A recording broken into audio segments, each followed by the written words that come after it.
all of the chapters in your book, the one Here Now and I forget the One. Yes. Oh, yes. Well, I had a question about the references to nothing being found in books. But in fact, the Quran is a book. Well, yes, but the things that you find there, you find in yourself. The book is just a prompt. Right, but It that isn't in the book. That could be true of a lot of books, is all I'm saying.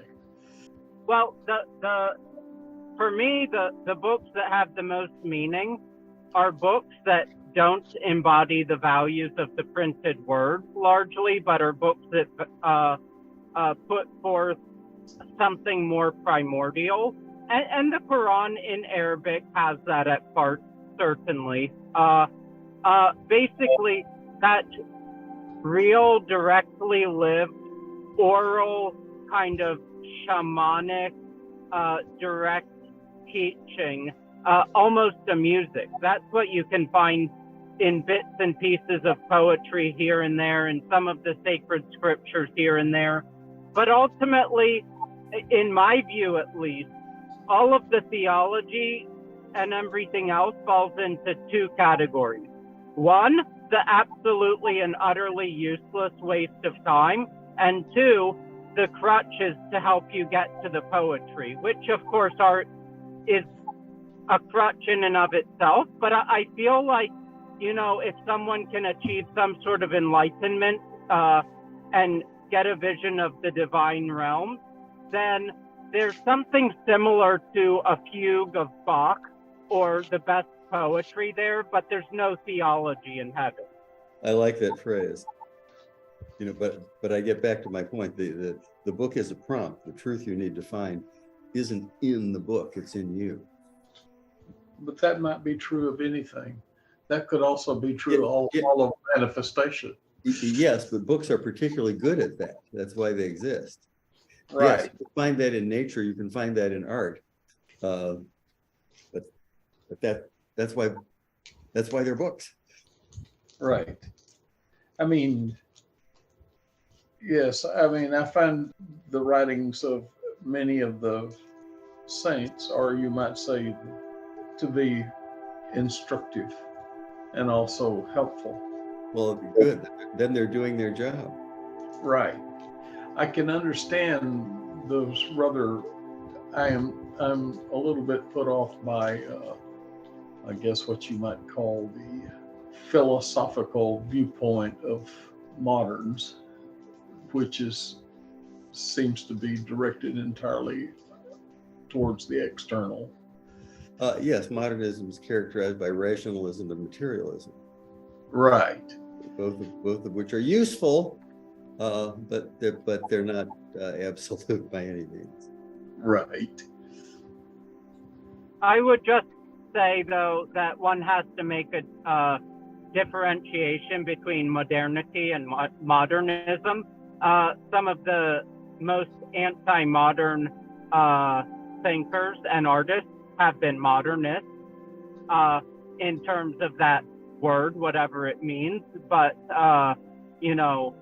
haven't been taking part in the ideologies of modernity.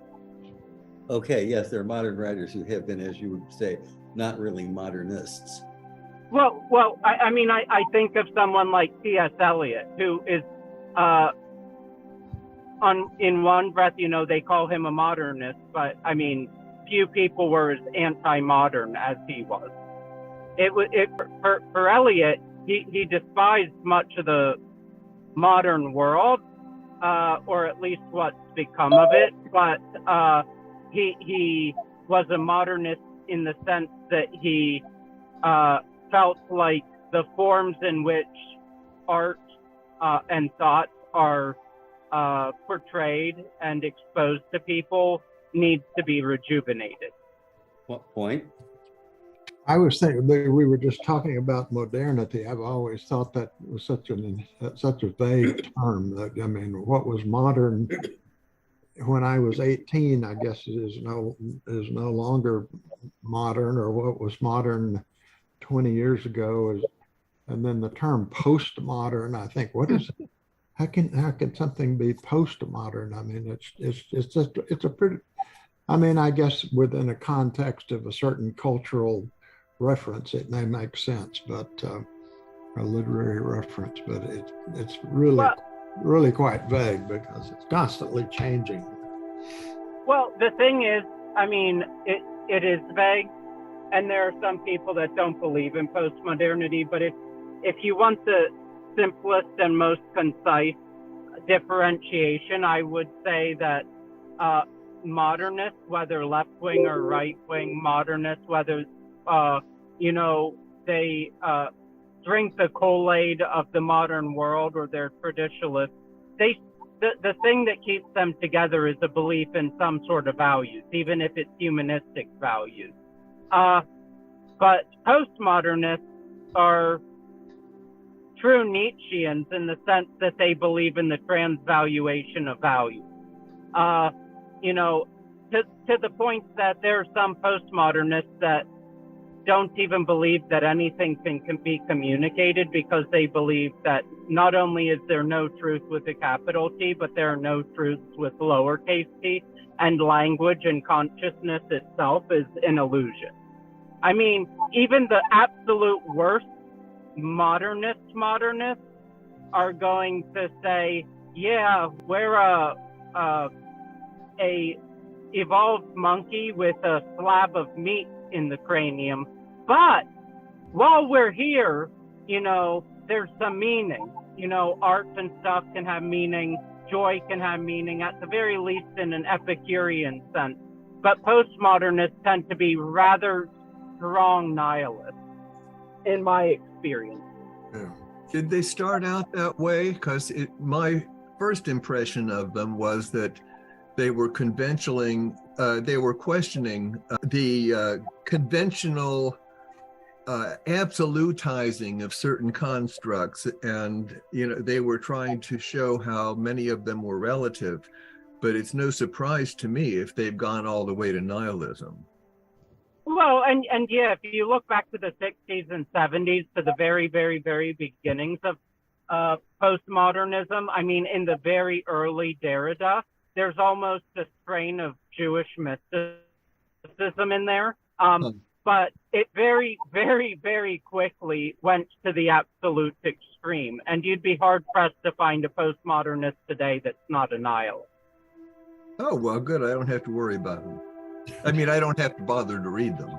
Yeah. Alhamdulillah. I remember when I was a senior in college, I decided to major in philosophy. And Yeah. I ended up taking, every course I took was a philosophy course, and I have one book, which I'd probably gotten rid of by now, but there was some book, and this would have been like 1965 or 6, and it was saying, you know, we've really reached the end of philosophy as people have always understood it. All that's really involved is the analysis of language, and that's really all that's ever been involved, but people were so presumptuous to think they were saying something about truth, but they were just playing around with the language, really. Who were those nominalists? I can't, you know, at some point an author's name might come to mind, but I frankly wasn't entranced by it, so I've never followed it up. But also, you know, academic stuff from any angle tends to not be very good. The academy, especially the modern academy, tends to really ruin things. So, you know, even if you take a great mystic and try to put them through the academy, it's like putting them through a meat grinder. Right. You know, what one thinks of James Joyce, his early works are quite good. Ulysses is quite good in its own way, but it was censored, it was banned, he got frustrated.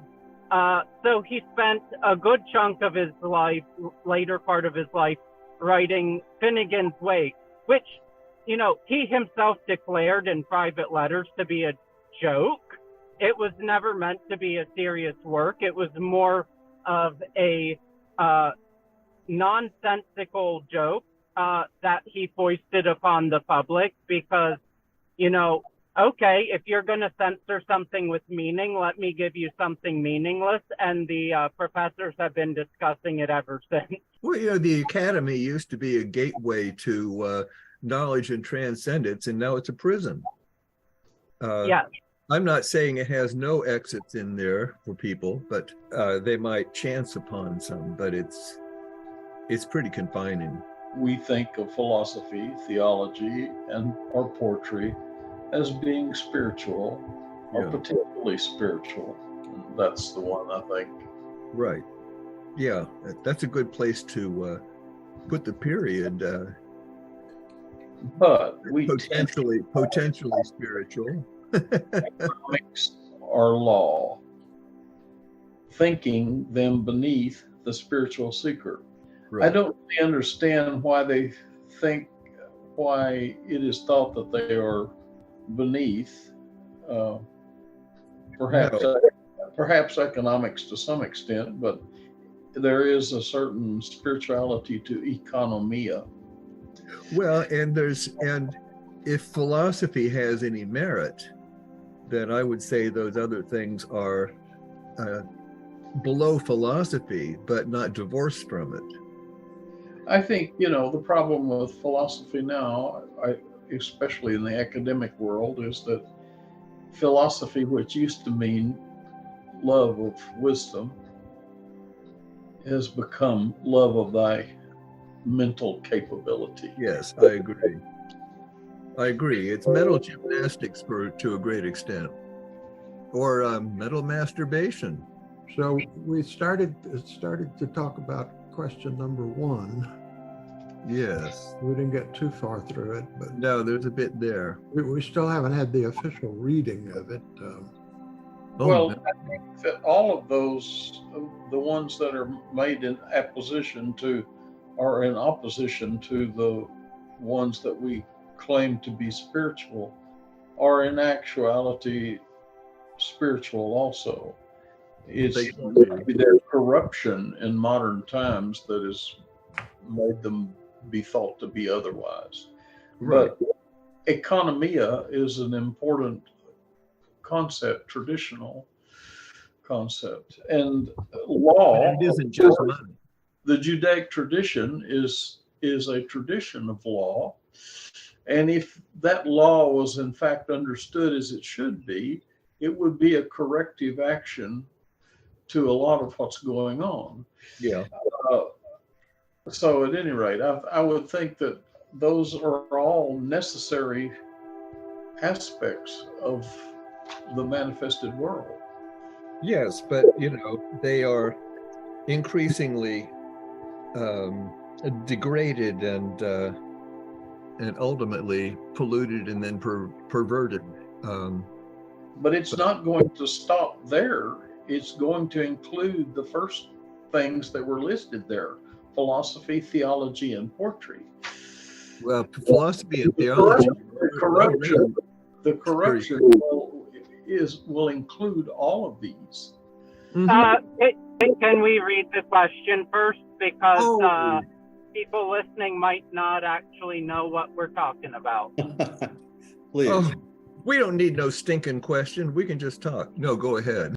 Sidi Izzadeen, I'm nominating you to read the question. All right.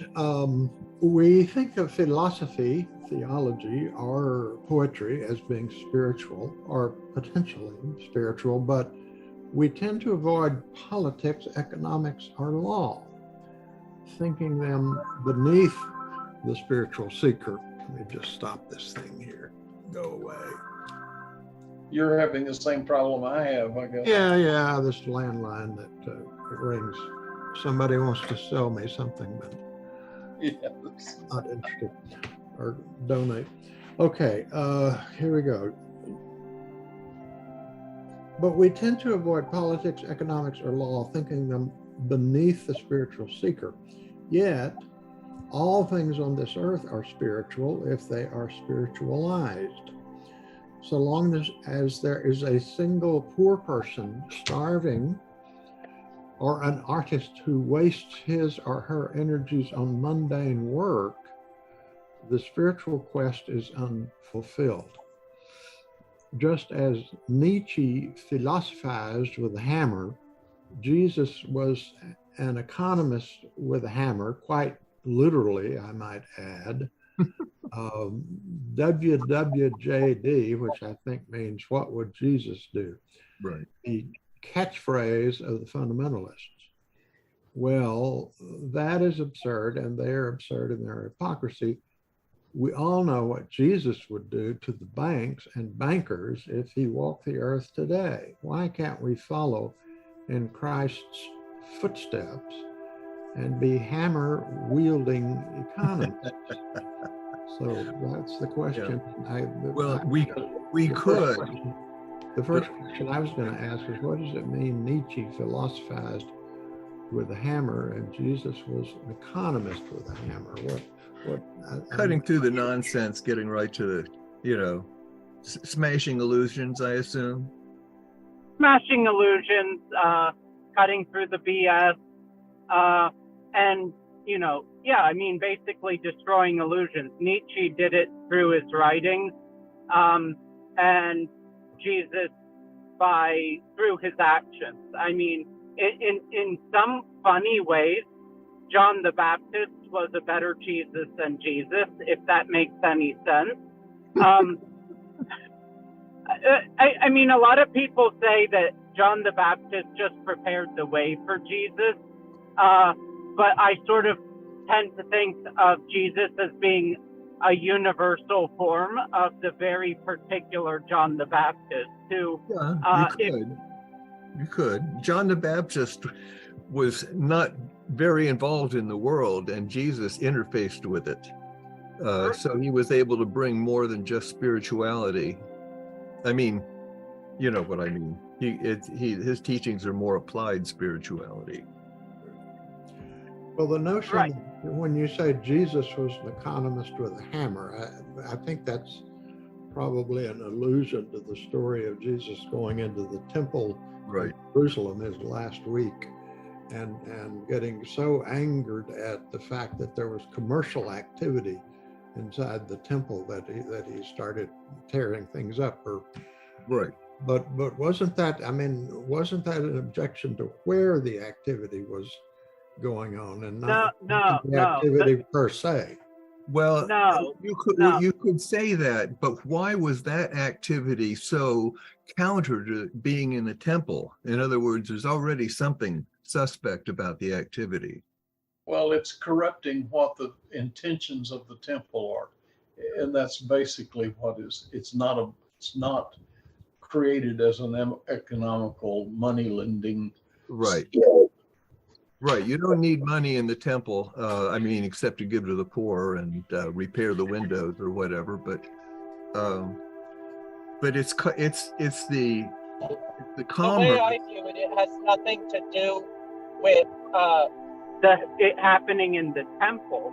I think it has to do with the activity itself. I think Jesus realized that these people were engaging in usury, that they were a class of usurocrats,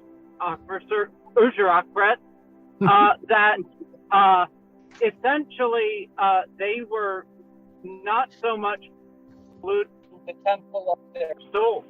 Wait a minute, you dropped out. Wait a minute, we lost I think the last sentence or something. They were polluting the temple of their soul. Yes.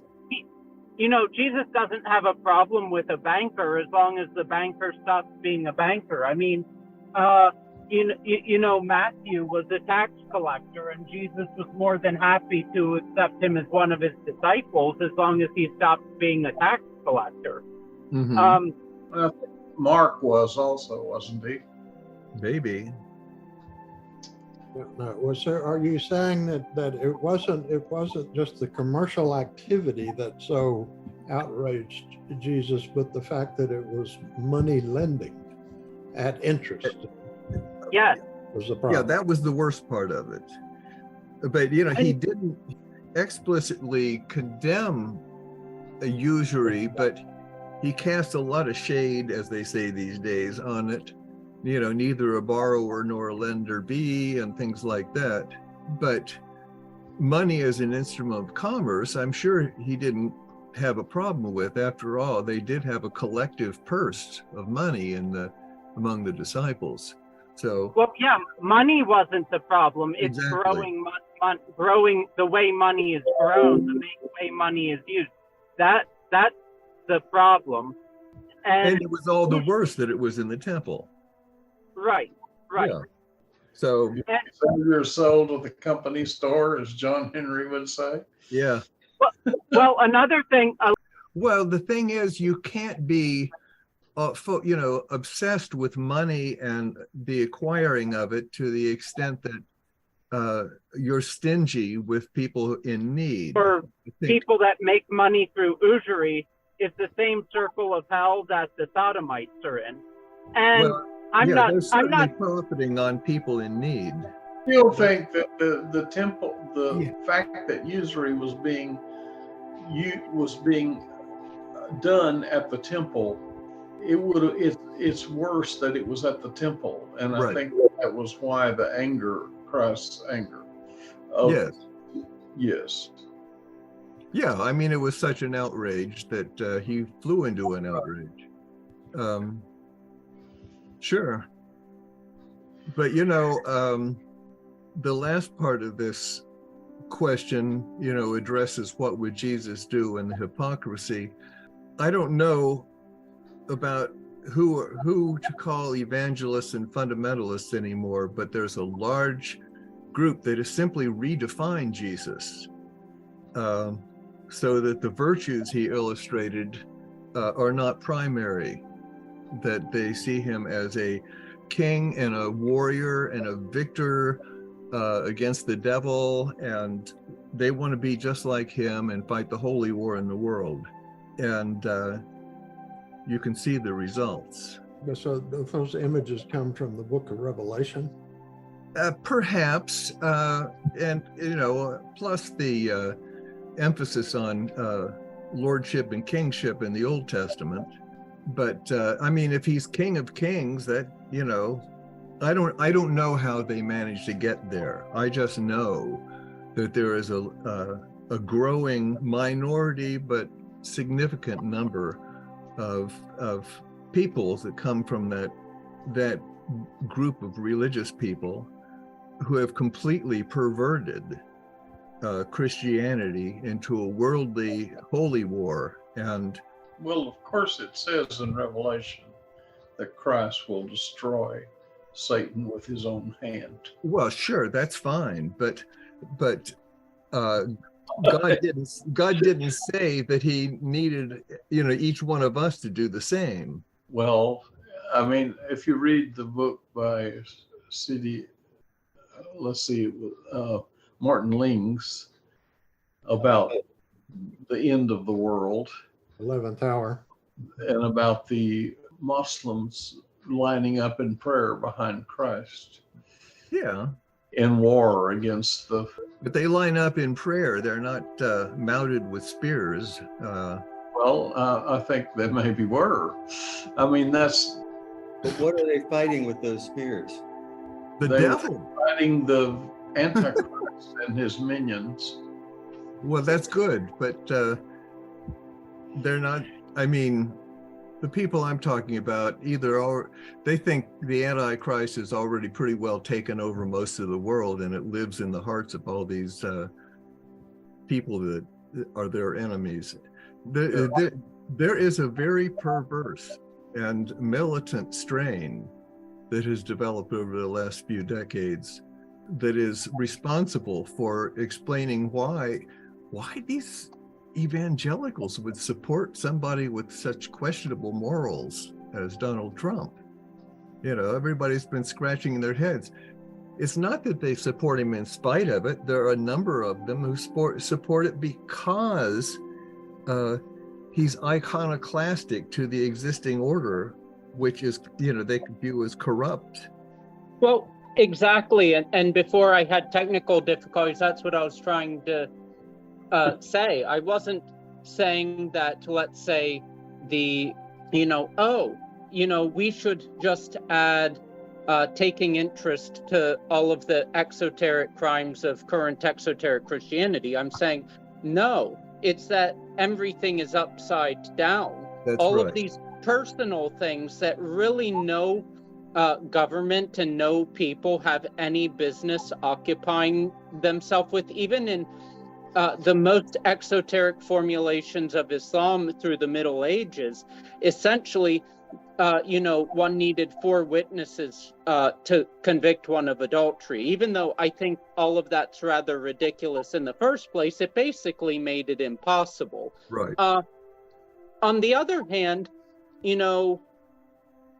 stealing money from people and, using money to make money is not a private so-called crime, but it's an actual public crime. It's something that affects the entire society. Right. And it affects everybody's money.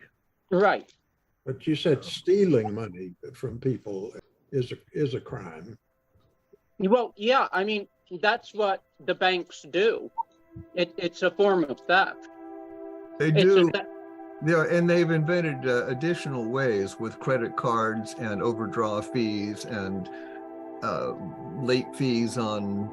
I mean, it's all about using money to get money, which is not, not exactly honest work when it's basically all done mechanically. Well, in creating inflation is just another way of getting people's money from them. Yeah. And that's done by the government. Well, it's done by the government, or it's done by a growth at all cost economy, or any number of things. It's bad economics, but we've got it wherever it comes from.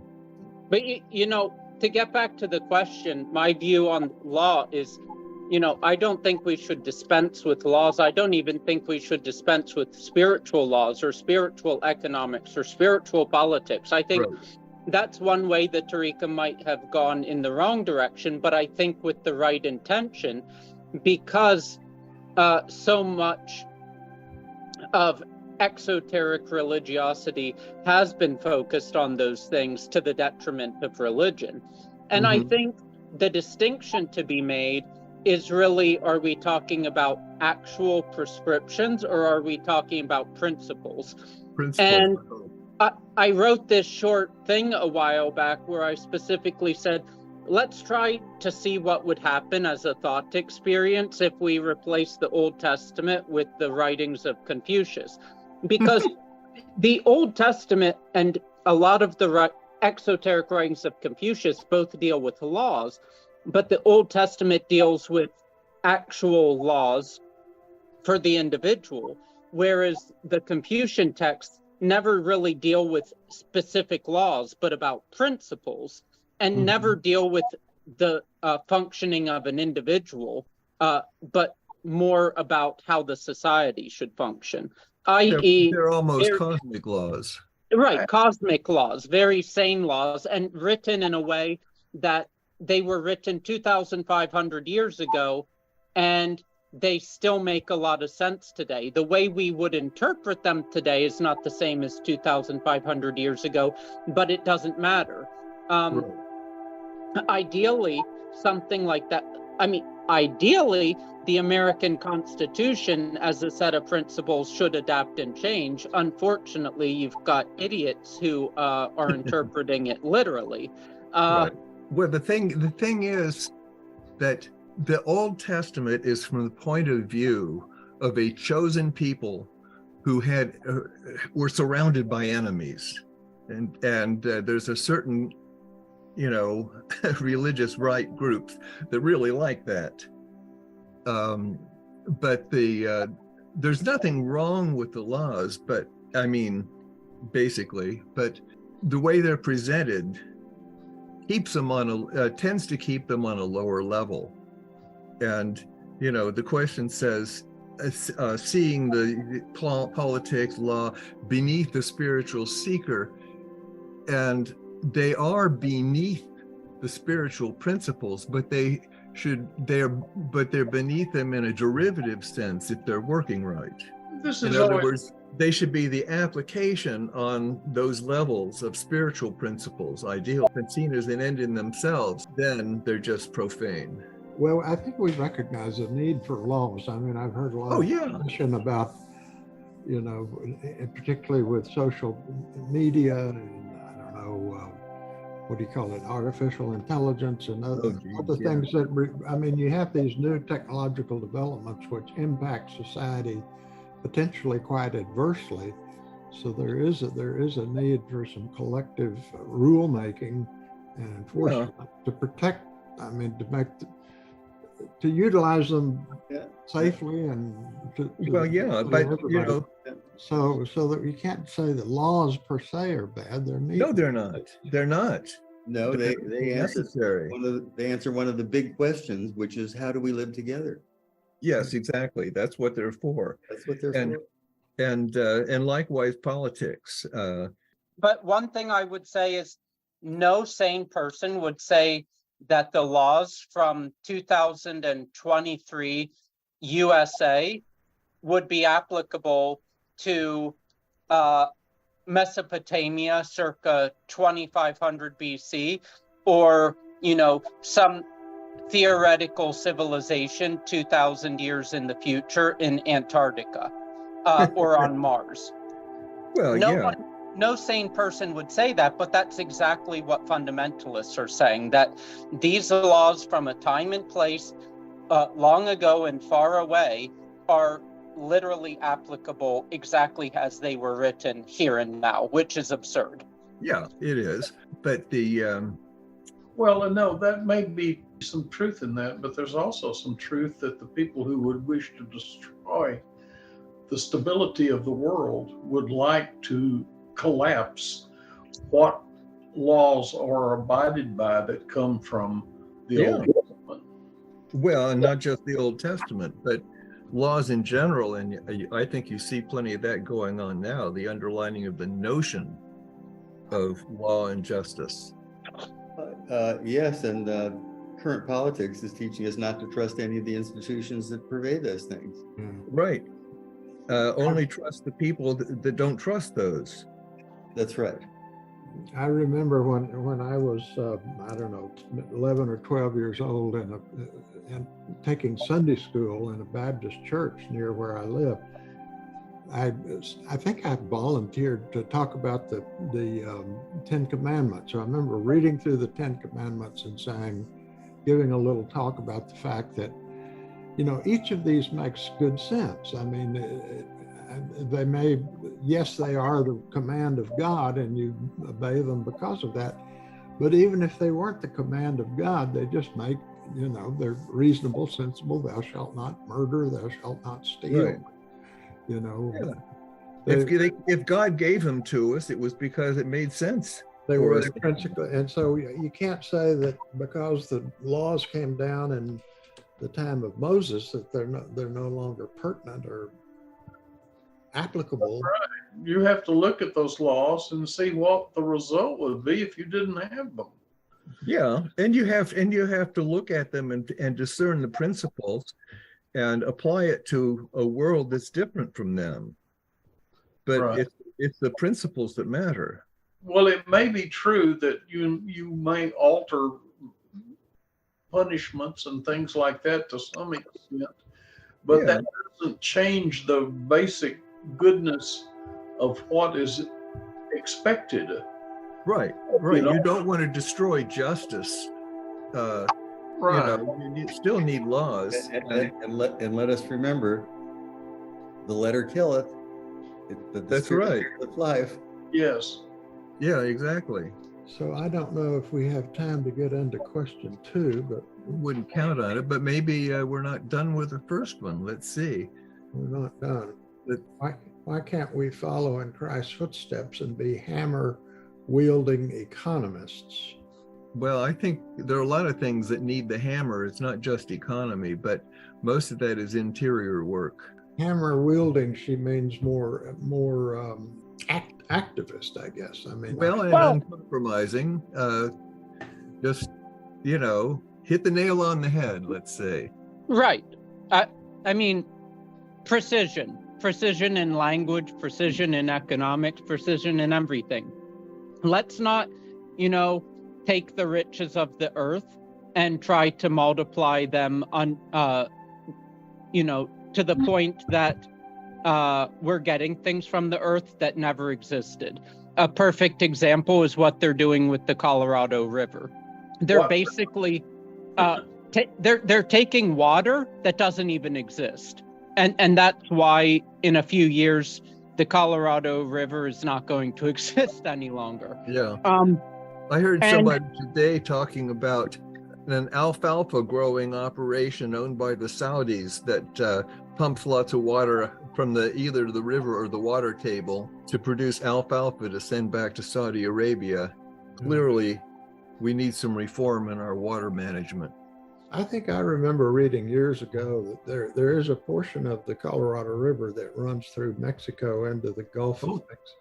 It goes all the way down to Mexico. It does. There's a Baja California, that Bay of California, but that the part in Mexico has been dry for years. I mean, we've used it up before it got to them. Unless you get some if you got really heavy rains down near the mouth, the mouth of that river, you might get a little runoff. But it probably trickles most of the time, but that's not very usable. It's just been dispersed and. Yeah, with the people upstream of, gulped it all down for industrial processes and industrial farming. I think a lot could also be fixed by precision in speech and precision in terminology. If we just said, you know what, there are people from all different religions and political spectrums out there, but let's all talk to each other with honesty and dignity and respect, and not lie to one another and not lie to the public. That alone, it would solve so many problems. Maybe not overnight, but it would help. No, dishonesty is the big problem, and in action it's corruption, and that's where a lot of our resources, get drained off. So sure, we were willing to be honest. Of course, we have to be able to be honest with ourselves to know if we're being honest. But one of the easiest, you might say, lies or stories to be told that you can tell to people is that somehow or another they are being taken advantage of by some other people. Oh, absolutely. There's always a market for that. And that is what is at the fuels most of these recurring, continual battles that go on between I guess the different tectonic plates of thought. Yeah. And so you have the Western Church and the Eastern Church. You have the Islamic tradition and the Christian tradition. You have the Buddhist tradition and some of its neighbors that don't get along, and then so on and so forth. And they continually, there are people who continually keep the pot stirring by convincing people that somehow or another someone is trying to do them in. Well, a lot of people want a simple answer to complex problems, and the simplest answer is who to blame. Blame substitutes for determining causality and acting. I remember when I was in law school, I had a colleague, my first job out of law school, I had a colleague who was basically a Marxist. He'd never really used that terminology, but he said, you should read The Power Elite by C. Wright Mills. So I read that book, and it was sort of like, oh my gosh, you have all of these really wealthy, powerful families that run everything, and it just made me so angry. I had never really paid any attention to that. And I remember going back to visiting with some of my old friends from San Angelo and telling them about it. And one of my friends said, well, you know, you got a scholarship to go to the University of Texas. What are you, and you're able to go to law school. What are you complaining about? Well, it's true that you know, when people have complaints, it makes them feel uncomfortable, and the first thing they want to do is pin it on somebody else. You made me feel, and well, they feel threatened too. Their livelihood, they feel threatened in their vital existence. Yeah, but if you're fearful, you see enemies everywhere. Right.